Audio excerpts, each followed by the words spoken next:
Why? Why? It's to get you that epiphany. Because I don't want to just plunge out these ideas to you. Now, and then he says, I want you to tell me what I have to expect from you. And he decided on a new approach. And so he goes to this guy for the 151st time, and he says, hey, look, I've got these of visiting such historic sites as the Civil War battlefield at Gettysburg, Independence Hill, Pennsylvania, and the nation's capital in Jamestown. And then he goes to Jamestown, and he saw this restored colonial village of Williamsburg, and he was just on a total and complete high on the list of things that he wanted to see. And in March, his wife mentions that she had ideas for their summer vacation too. And they were not the exact same as his ideas of historic American history. Her ideas were sort of to go more towards some exciting visiting points like New Mexico or Arizona or California or Nevada. She wanted to make this a trip, for several years. But she couldn't, make both trips. Obviously it's one, or you have to pick where you're gonna go. You can't just do both trips. And so their daughter just completed a course in U.S. history, and so it made sense. She was interested in the events that shaped the country. And so she asked her how she would like to visit, where she would want to go. And she asked her what she would love to do. And 2 evenings later, they were sitting at the dinner table, and she says that she would love to go on this historic trip. And similarly, Nancy announced that if we all agreed the summer's vacation could be to the eastern states, and it would be a great trip for Anne and thrilling for everybody. It would have history, it would have everyone's perspective, it would go to all the places that everyone wanted to go to. And everybody agreed to this trip because they were part of the decision-making process. Because what happened is it wasn't just one person at the top saying this is what we're doing. Instead, everyone came together around a table and said, look, we're gonna all contribute our own ideas here. And we're gonna think, and we're gonna think, and we're gonna think.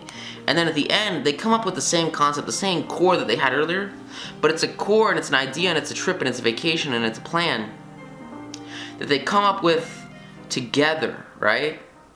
And when they come up with it together, everybody is much happier to actually see it worked out than they would have been if someone just forced it on them. The same psychology is used by an x-ray manufacturer to sell his equipment to one of the largest hospitals in Brooklyn. The hospital was building an additional little place, and it was trying to prepare and equip this addition with the finest x-ray department in America. And so Dr. L, who was in charge of the x-ray department, was overwhelmed with sales representatives. This guy, you think about x-ray, not a lot of people buy x-rays. And so if you buy x-ray machines, you're gonna get a lot of people trying to sell you x-ray machines. And he was just completely overwhelmed. He had no clue what to do. He was totally confused. And what you want to do here is you want to stand out from everybody else by being unique and by adding more value than anybody else. And so that's kind of what he tried to do. One manufacturer was a little more skillful, and he knew far more about handling human nature than others. And so they wrote a letter to this guy, and he said, hey, look, our factory has recently completed a new line of x-ray equipment, and the first shipment of these machines has just arrived at our office, and they are not perfect. We know they're not perfect, and we're admitting that they're not perfect. We're saying that we're not perfect, and we're saying that we are lower on the social scale than you are. You are above us. You are perfect. We're not perfect, but we want to improve them. So we should be deeply obliged to you and obligated to you if you could find the time to come over and give us your ideas about how they could be made more serviceable to your profession. How it could be better for you. How could this have a benefit for you? Knowing how occupied you are, I shall be glad to send my car for you at any hour you specify, showing respect, right? And this doctor was completely surprised by this letter. He could not believe it. And he related the incident to his house. He was surprised and complimented because never before had an x-ray manufacturer sought his advice. It made him feel important. It made him feel significant because he was seen as an expert and he was being treated like an expert. He was busy every single night that week, but he canceled a dinner appointment in order to look over the equipment.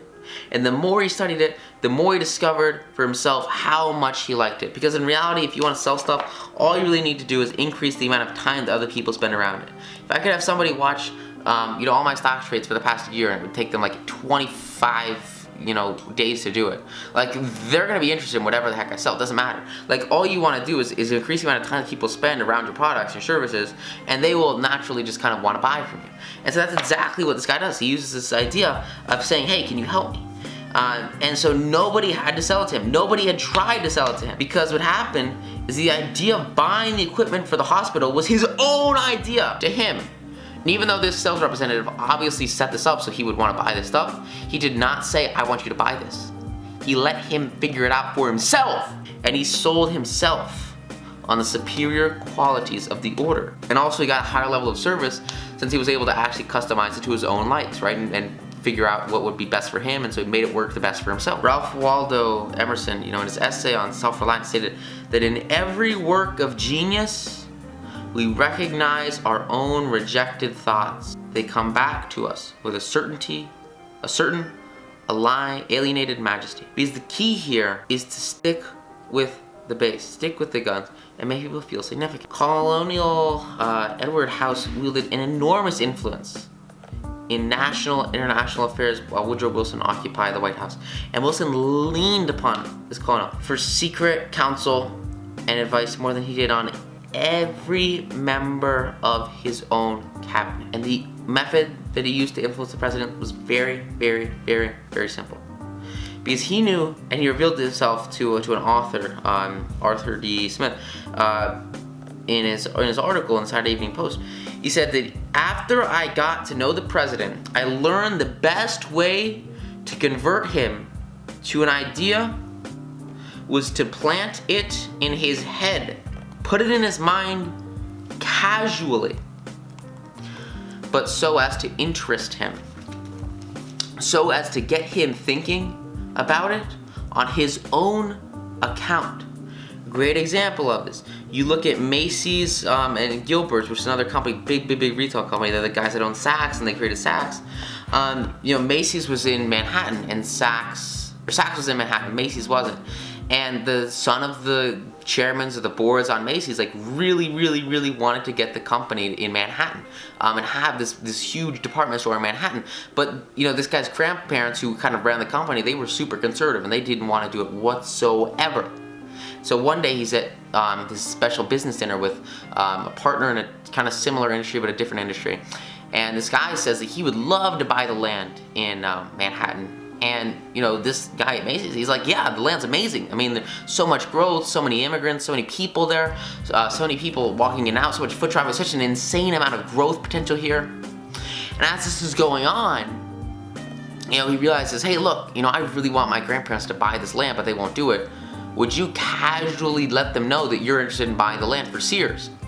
And so, he thinks about it and he says, I don't know if that's the best idea ever. I'll tell you what, I'll do it for you. And so this guy casually mentions, hey, Sears might buy up all this land in Manhattan to this guy's grandparents. And within 3 weeks, these guys had put down hundreds of millions of dollars in today's dollars to buy all this real estate and to expand their company. Because somebody casually implanted in their mind an idea of urgency, an idea of scarcity, an idea that this could be gone. And because of that, they got the result that they wanted. They had the success that they desired. This guy got his land, built one of the most successful department stores on the planet. You gotta make other people think that it's their idea to do something. This guy made sure that when the Sears guy told his grandparents that he was gonna buy land, he did not mention the Macy's grandson at all, because then it would sound like it was his idea. You wanna make it sound like it's other people's ideas, no matter how you do it. You wanna get people thinking about things on their own account. And this works so well. For this example, the first time I worked with this colonial, for this Cole, he was at the White House visiting the president, and he urged a policy on him while he appeared to disapprove. But several days later at a dinner table, he was amazed to hear the president trot out this guy's suggestion as his own, because he had planted it in his mind. Now, did he interrupt him and say, "That's not your idea, that's mine"? No! Not House. He was too mature for that. He did not care about credit because he wanted results. And so he let Wilson continue to feel that the idea was his and actually implement it, because House did so much work to get it into his mind, and now he was going to give Wilson the public credit for the ideas so that they could actually have the result that they wanted. He was sacrificing his ego to actually get the long-term result. Very powerful foundational concept here about implanting and incepting ideas in people's minds. This is huge. I mean, this is so foundationally massive. This is crazy cool. There's like this entire course on this idea of inception taught by like one of my favorite mentors, Russell Brunson. It's insane. And it's something that's really kind of helped me actually go and sell and share my ideas with others. And it's just ridiculously powerful. It's called Inception Secrets. And I remember I was learning about this and I was like, dude, what in the world? How can you do this? And it really just, it elaborates so much on this concept that's in here, this idea of, incepting ideas in other people's minds. And what's crazy is like, he doesn't even advertise this as a course, which I think is insane. And I got it just as part of his presentation and his idea of, texting your company. And I was like, dude, holy crap, as I saw this, I went through this and I was like, what? It's insane. And just a very, very, very powerful tool. If you have your hands on it, if you're able to get your hands on it, this idea of Inception Secrets is so much, he goes so deep into this single concept. It's really powerful. So what I'm gonna do is below this video, I'm gonna link you guys to this seminar he does, and this seminar is something that I've personally invested in. It's amazing, it changed my life, and it's total groundbreaker, and this is one of the free bonuses that you get. He gives this away, which I think is insane. And so I would definitely 100% recommend after this module right now. You click open a new tab or whatever, but get your hands on that training for free because it's insane. It's so good. So I highly recommend you guys get that training. It's really amazing. So with that said, let's go look at this next example of a man who built sort of a beautiful Canadian province in New Brunswick. And he used this technique on Dale and won Dale's patronage. He was planning, at the time to do some fishing and canoeing in New Brunswick. And so he wrote, the tourist bureau for information. You got like the big tourist bureau over here. He's like, hey, where should I go to have some fun in this, remote little area for my vacation? And evidently his name and address were put onto a mailing list. And so he was immediately overwhelmed with scores of letters and booklets and printed testimonials from camps and guides. And so he had like all these options of places to go, and he was bewildered. He did not know who to choose. He's like, what am I supposed to do, man? And so one camp did a really clever thing. They sent him the names and the telephone numbers of several New York people who stayed at the camp and invited him to telephone them and discover for himself what it had to offer, what the camp had to offer. And he found to his surprise this idea of social proof, which is something that Russell teaches. He's just, oh my god, this idea of marketing and social proof is really kind of cool.